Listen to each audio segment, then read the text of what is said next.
Alright, so here's the fourth worksheet. This is recorded on the 23rd. So basically this is gonna first off begin with just using stoichiometry in general to convert between moles of oxygen, moles of magnesium in this reaction, basically converting between moles of reagents and then also moles of reagents to products. So then it'll move on to what you're learning this week, which is going to be the, what's it called? The enthalpy and entropy. So enthalpy is the heat, and entropy is going to be the amount of chaos. So we'll just start out with the top here. I'm going to go pretty fast. I'm just basically just hanging out. So I'm going to use my method, and then I'll also include in the email a video of probably Khan Academy or something that I'll find that shows basically just another method. I'd recommend walking through the Khan Academy. Usually that is pretty known and pretty well thought out teaching. I think that the person that runs that is a professor or at least a doctorate. He knows what he's doing. So let's just start out here with the first question. So this first reaction equation is gonna apply to this whole first page. So for the following reaction, 2 Mg plus 1 O2 produces 2 MgO. So interpreting that means that it takes 2 moles of magnesium and 1 mole of O2 to produce 2 moles of MgO. Okay, so let's read the first question. How much oxygen in moles would be required to react with 10 moles of magnesium? So using the railroad track method that we've been using over the past few weeks, we're going to start off with what we know. So what we're given in this equation is the 10 moles of Mg. That's what we're going to begin with.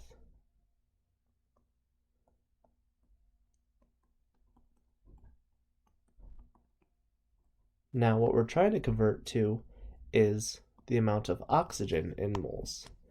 So what we're trying to find is the moles of O2.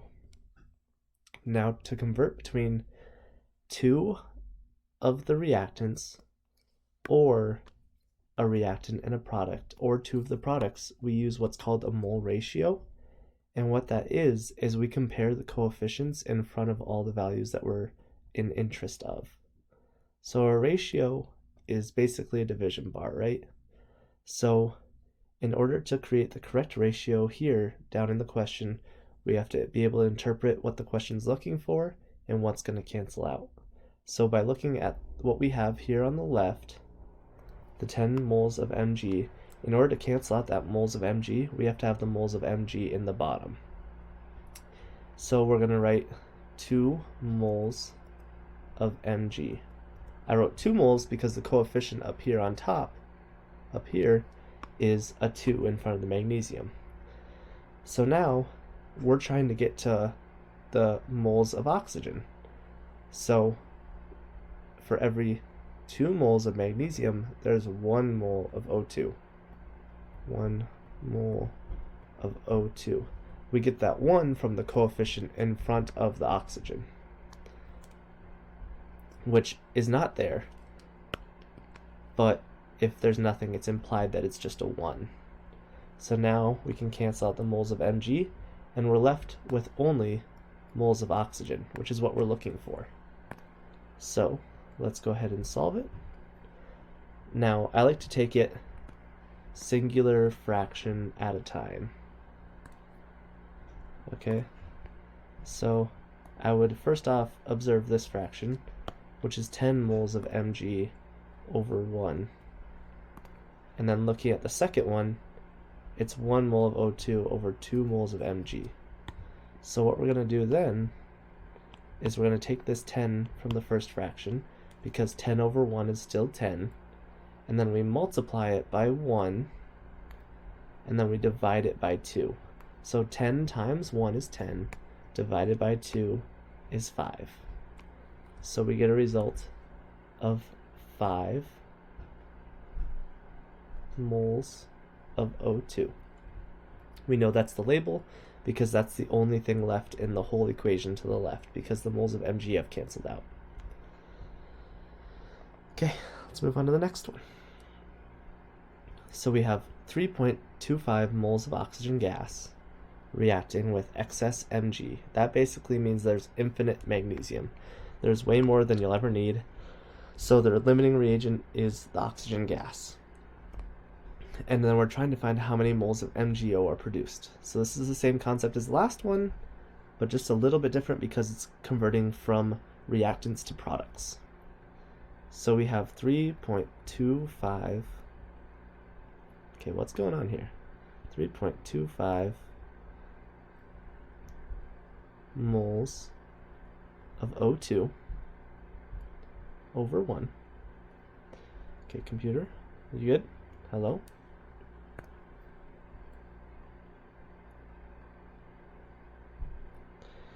Oh boy. Okay, there we go.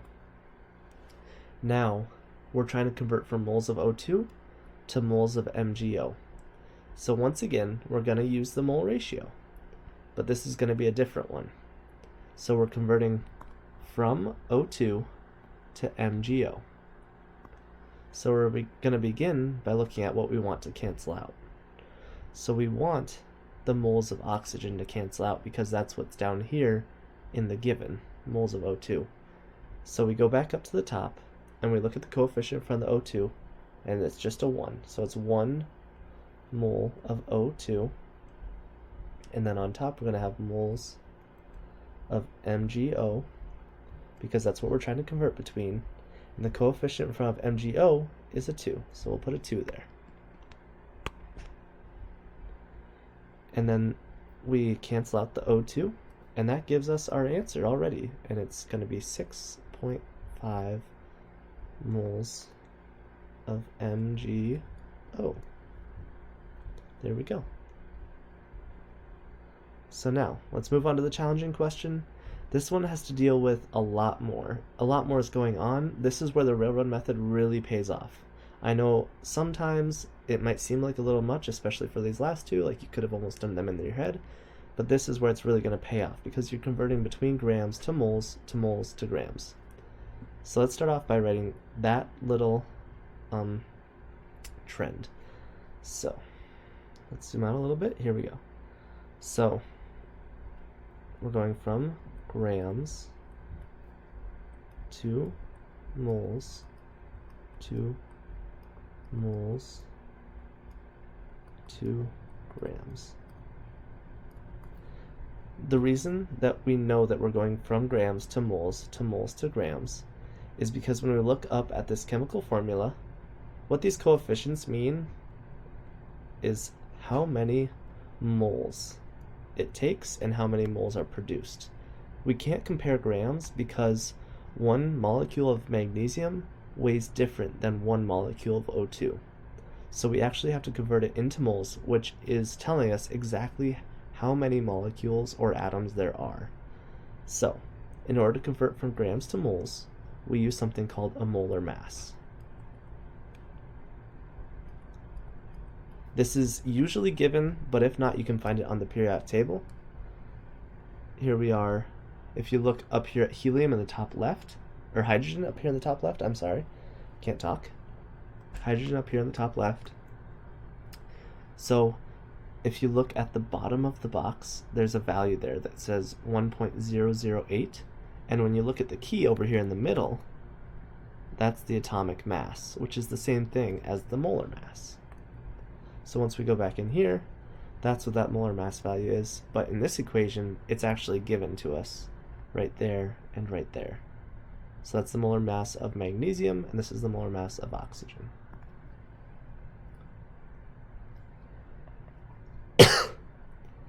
Now notice that we aren't given the molar mass for MgO.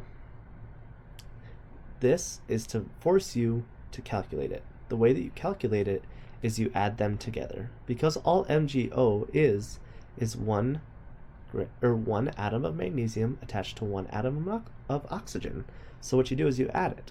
So it's just going to be 24.305 plus 16, which is going to result in 40, if I can write, 40.305 grams per mole of MgO. Okay. So now once we go back to the bottom here, going back to our guide, converting from moles to moles, we use the molar ratio, which is what we have done in the last two questions. That's what this second division bar is. That's the molar ratio, because it's converting from moles of oxygen to moles of magnesium. So it's converting from moles of something to moles of something else.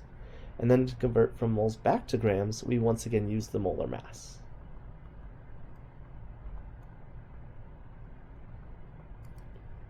So let's go ahead and dive into this question. So the first part, there's multiple parts to this question. So the first one, I'm gonna start off by rewriting this, the molar mass of MgO, because it's really big and taking up a lot of space. 40.305 grams per mole MgO. Perfect. Okay, so go ahead and start with the first part. So how many grams of magnesium would be required to react completely with 32 grams of oxygen? So what we are given is the 32 grams of oxygen. So that's where we'll begin with our railroad method. 32 grams of O2 over 1. And now we are trying to convert that grams into moles so we can compare it to the magnesium, because we're trying to figure out how much magnesium is required to react with oxygen. The way we can compare it is moles and using the chemical formula up here, chemical equation. Sorry. So now to convert to moles, we use the molar mass, which is 16 grams per mole of oxygen, which is written right here. I can erase just that. There we go. Perfect. Okay, so we're going to use 16 grams of O2 per 1 mole of O2. Now the grams of O2 will cancel out, leaving us with only moles of O2. Now, what we're trying to find is the grams of magnesium. So first we have to figure out how many moles of magnesium there are required. So we go back up to find our molar ratio, because we've already completed the first arrow from down here. We've used the molar mass to find the number of moles from the grams. Now to convert from moles to moles, we have to use a molar ratio. So what that is it's going to be how many moles of magnesium there are for every mole of oxygen. So when we go up to the top here, there is only a coefficient of 1 in front of the O2. So it's going to be 1 mole of O2 per 2 moles of Mg. And that's because of the coefficient in front of the magnesium. So now we're not completely done yet. Even though we are in magnesium, we still have to find the mass in grams. So what we're going to do is we're going to convert that moles into grams. The way we do that is by using the molar mass of magnesium. So what that would be is this value up here that's given. So for every 1 mole of magnesium, it weighs 24.305 grams.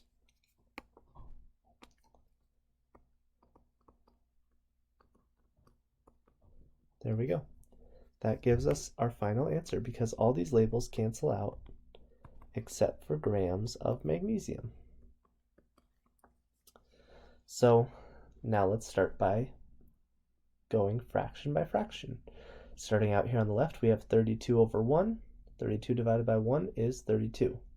Now we multiply by the numerator of the next one, then divide by the denominator. So 32 times 1 is 32, divided by 16 is going to give us a value of 2. So now we use that value on the next one. 2 times the numerator is going to be a total of 4, divided by 1 is going to be 4. And then we multiply 4 by the next numerator, which is going to be 24.305 times 4, and divide that by 1, which is going to just still give us the 24.305 times 4. And let me do that math. So that's going to be 90 something. Last value is going to be 0, 2, 3 times 4 is 12, so that's going to be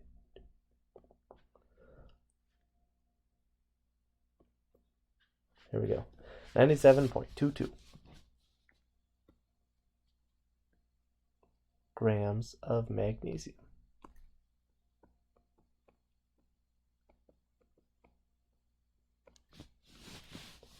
Now, the next one asks how many moles of magnesium oxide would be produced.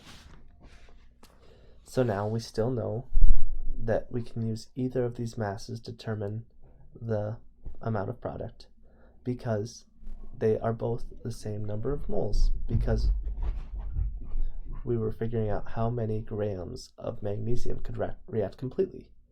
So there's going to be no excess of either. So we can use either one. I'm going to choose oxygen because it's a more simple number than the grams of magnesium.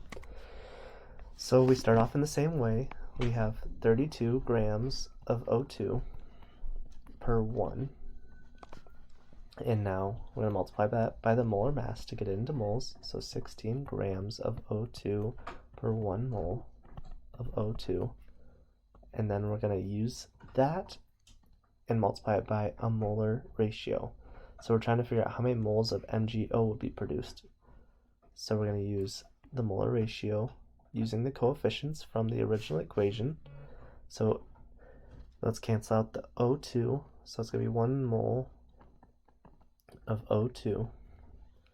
And then it's going to be 2 moles MgO, because the coefficient in front of MgO is 2 and the coefficient in front of O is just a 1. So then that's going to give us our answer.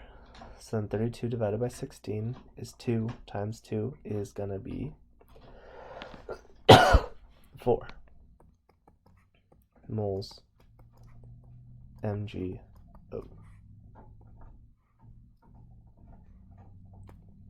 So now it's asking what would that be in grams. So it's just as simple as converting the moles of MgO to grams of MgO. Sorry, oh man. All right, so we know the moles of MgO already that we just solved for. So all we have to do is take 4 moles MgO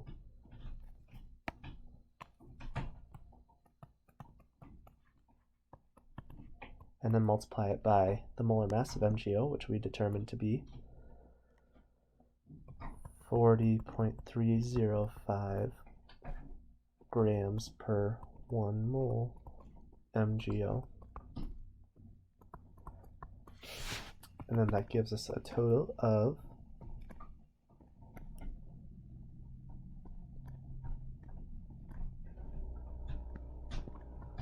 121.22 grams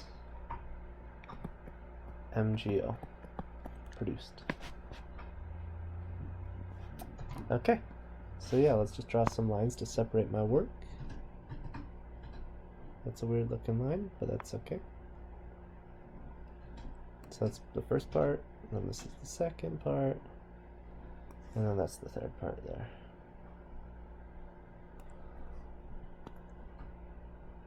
Question 1, question 2, question 3. Okay, so now let's move on to what we're learning, or what you guys are learning this week. So what you're learning is enthalpy and entropy. So the definition of enthalpy is the amount of heat consumed or released during a reaction, basically. Heat is a form of energy, so basically it's whether the bonds have more or less energy in the products than what it had initially. So let's look at this question first. It's going to ask us to draw the Lewis structures of everything. So this is just basically to get an idea of what types of bonds we have that are being broken and what are being made. So I'm going to draw just this Lewis structure N2, so it's just 2 nitrogen atoms connected. Same thing for the hydrogens. And I'm actually going to draw that 3 times because it takes 3 to react. So now I'm going to draw NH3 over here.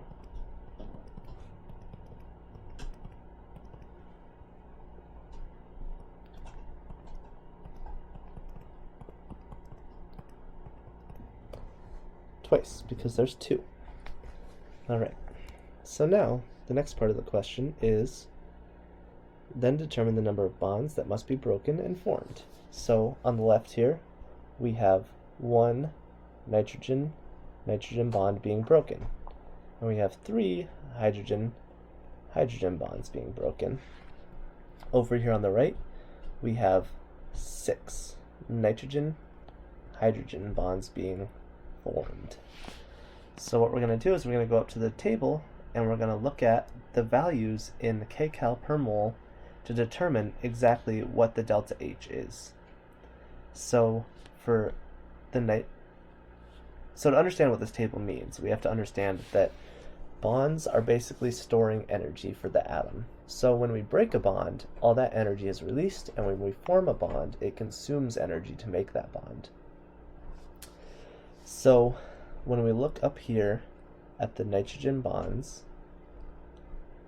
when we find N to N, it takes 38 kcals per mole to form it, and it releases 38 when it's broken. So we know it's 38 kcal per mole. And then the H2, looking here in the middle, is 103 kcals per mole.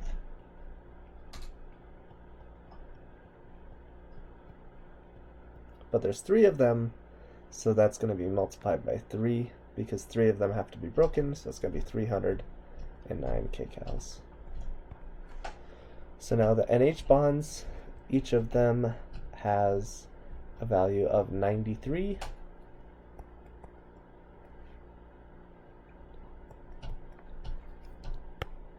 And we have to multiply it by 6 in order to get, hold on,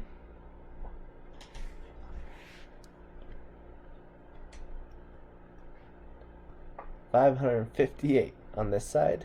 Now let's add up the total on the left side. This is gone because this represents the total number for that. 309 plus 38 is going to be 347 kcals per mole. And on the right side we have 558 kcals per mole. Now, we have the energy that's on the product side and the energy that's on the reactant side. So the delta H is saying what is the change in energy from the left to the right in the form of heat.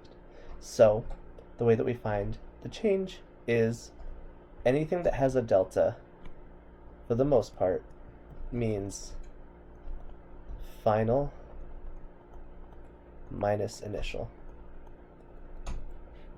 So when we take final minus initial, we're going to get 558 minus 347, which is going to give us 211. The delta H is 211. And now the next question, finally, is the reaction endothermic or exothermic? So this is just a trend of delta H that you have to memorize, but you can also think yourself through it. So on the right side of the equation, there is 558 kcals of energy being stored in the bonds. The left, there's less. So we gained energy being stored in the bonds. That energy had to come from somewhere, and what that is it came from the heat from the environment. So if the kcals increase from initial to final, which gives you a positive delta H, that's going to be endothermic, meaning it takes in heat. If it was less than 0, or the products had less energy stored than the reactants, it would be exothermic because it would be releasing heat. So this reaction is going to feel cold when you feel the vial as it's going on. Oh, and then here's a repeat question. Is it endothermic or exothermic? We already answered that. Endothermic. How many kcals are produced/consumed during using 5 moles of N2 in the reaction with excess H2? So we have 5 moles of N2. So if we have 5 moles of N2, that means that we can complete this reaction 5 times. So that's as simple as multiplying the delta H times 5. So 211 times 5 equals 1055, I think.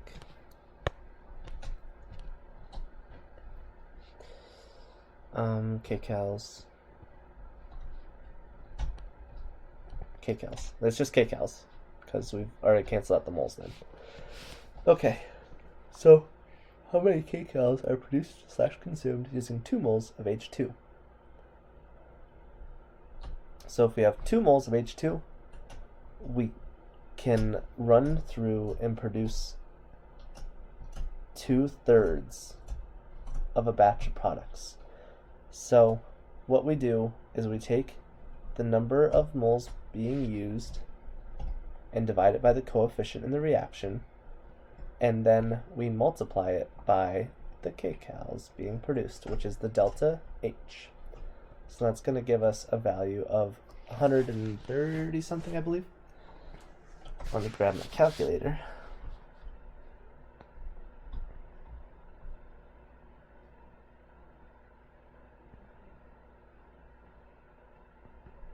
So yeah, 140.66.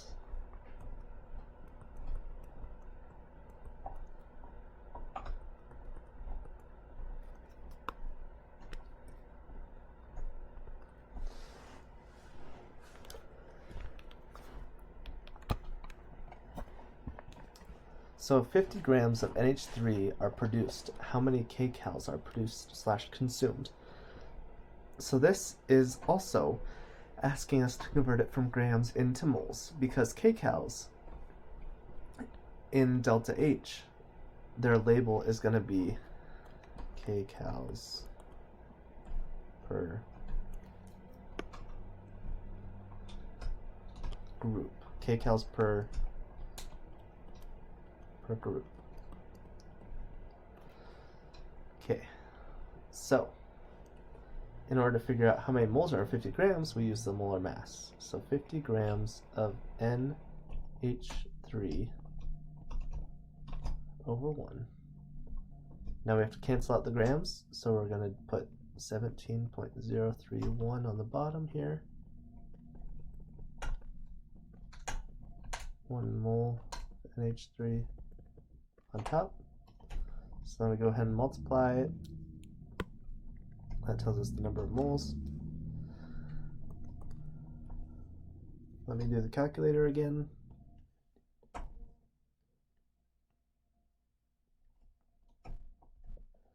$2.936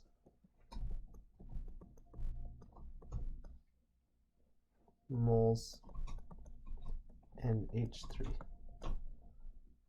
So now we use that information to determine how much energy is produced or consumed in the form of heat. So we divide that number of moles by the coefficient in the chemical equation, which is a 2 from up here in the top, right at the top of the screen right there. In front of the NH3 it's a 2. So we have to divide that by 2 and then multiply it by 211.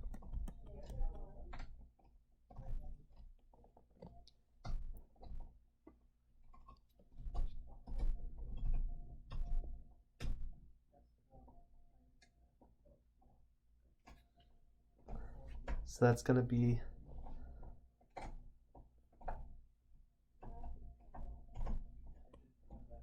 309.73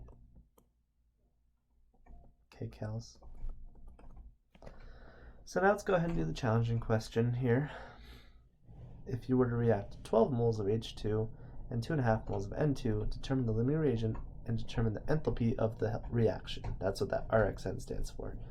So the first step is finding the limiting reagent. So let's just go ahead and put the reaction formula down there. So let's do N2H2 versus NH3.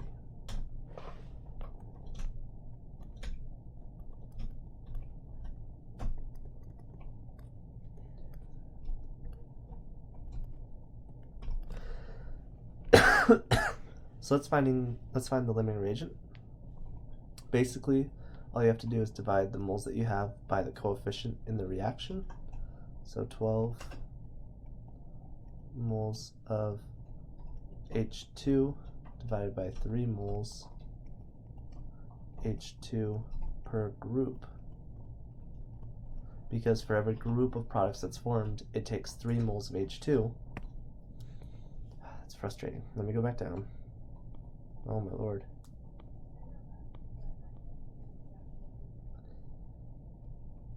So yeah, for every 3 moles of H2, there's 1 group of products formed. So let's do the same thing with the 2.5 moles of N2. 2.5, and it's for every 1 mole of N2, there's 1 group formed. So this equals 2.5 groups. And this equals 4 groups. So the limiting reagent is going to be the N2. So now we're going to use that to determine the enthalpy of the reaction using those reactants. So the limiting reagent is 2.5 groups of products.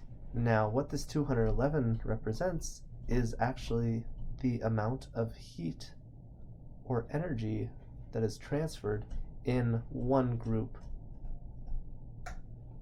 of products formed. So all we have to do is take that 2.5 and then we multiply it by 211 kcals per group.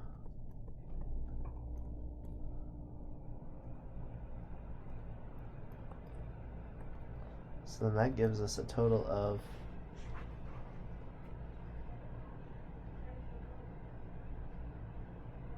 527.5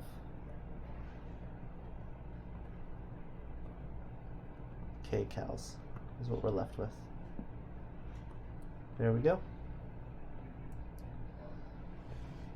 So now we're done with enthalpy for now, and we're moving on to entropy. So the definition of entropy is the amount of chaos that there is. So basically the amount of things that are going on. So we're going to first look for an increase in entropy. So the melting of mercury is going from a solid to a liquid. A solid is less chaotic than a liquid. So that is a decrease. No, that is an increase in entropy. Now B is going from a solid to a liquid as well. That is an increase. So instantly get rid of those two. Boiling water is the changing of liquid to a gas.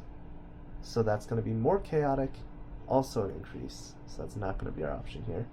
CO2 and dry ice moving from a solid to a gas. And what that's called, going from a solid straight to a gas without going to a liquid phase, is called sublimation, which is also an increase in entropy. So we're left with only the last one, which is the condensation of H2O in a glass. And what's happening when water condenses on the outside of a glass is it's changing from a gaseous state in the air to a liquid state on the side of the glass. So it's going from gas to a liquid, which decreases the entropy because solids are the least chaotic, then liquids, then gases. Basically, you think about the molecules moving around.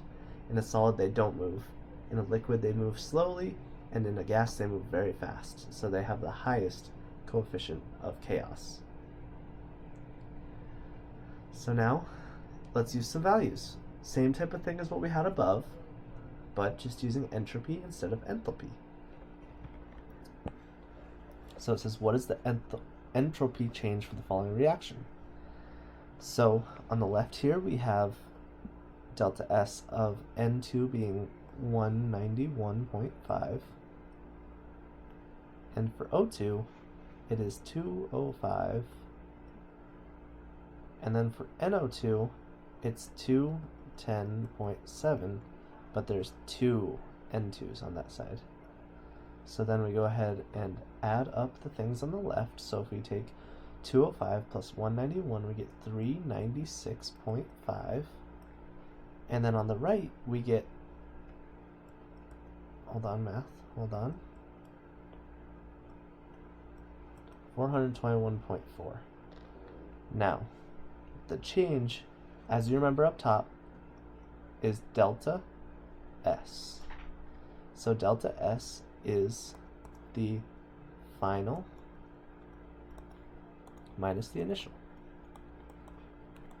So delta S equals 421.4 minus 396.5.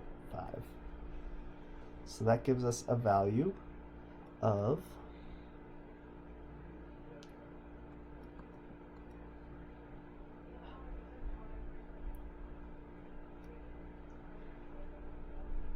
24.9.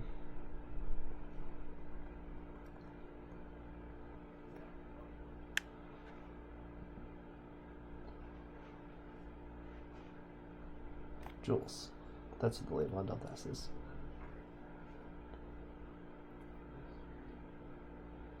So the next question asks, if 3 moles of O2 react with 20 moles of N2, how many joules are produced/consumed in the reaction?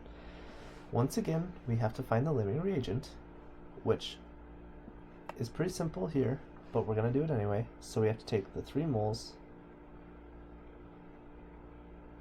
O2 over 1.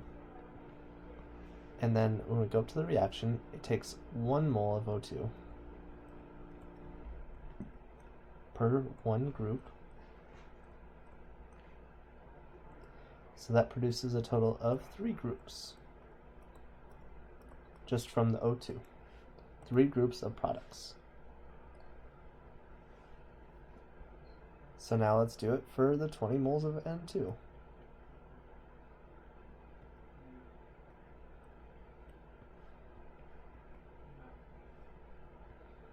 Once we go up here, we see it's a 1-to-1 ratio again. So 1, okay, come on computer, don't do this to me.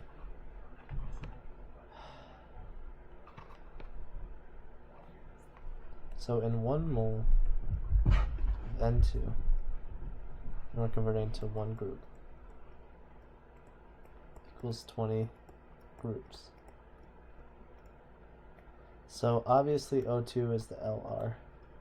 So now we're trying to figure out, using the amount of groups, what the delta S is going to be. So the delta S is given in joules per group. So it's just as simple as multiplying the delta S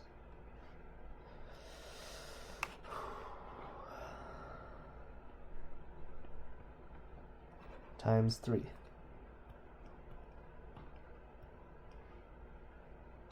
Which gives us, really computer? Sorry about this. Really?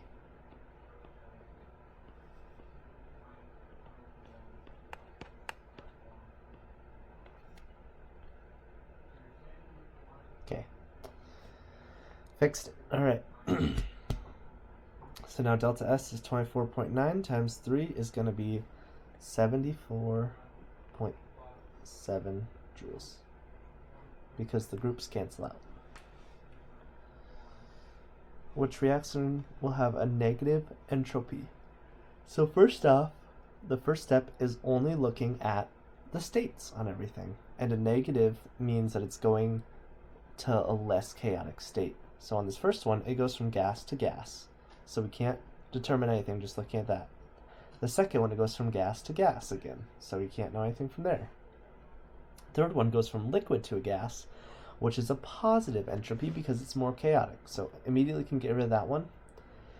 And then the last one goes from a solid to a solid and a gas. Since there is a solid on both sides, you may think that they're the same, but since there is a gas only on one side, it's going to be more chaotic. So can immediately get rid of that one. So now we're left with only the gaseous ones Now we're going to count the number of moles of molecules there are on either side. So in this first one on the left side, there is a coefficient of 2 here, indicating there's 2 molecules on this side. On the right side, there's no indicator, so then there's only 1 on the right side. So it went from more chaotic to less chaotic, which made it negative. Now we know that that one's true, but let's check the next one. So at the beginning we count it, there's 2 moles of NH3.